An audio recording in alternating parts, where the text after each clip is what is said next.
trochę zwężyć i ładnie zapiłować, zaszlifować, zagładzić. Tu już wszystko jest pogładzone, poczyszczone,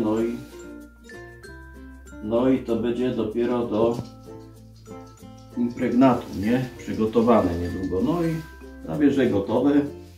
I teraz tak, można sobie, no właściwie swobodnie, akurat na łokciach.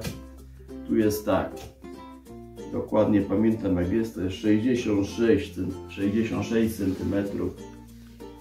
Przeważnie jest to sam wymiar, ale tu jest centymetr no dołożony, czy półtora, no klapki na wierzch, to jest powyżej 66, to będzie 66, 7 do 68 prawie, a 66 ponad jest na pewno centymetrów. No i w sumie siedzi się fajnie, no z tym na tyle to jest gotowe, nie?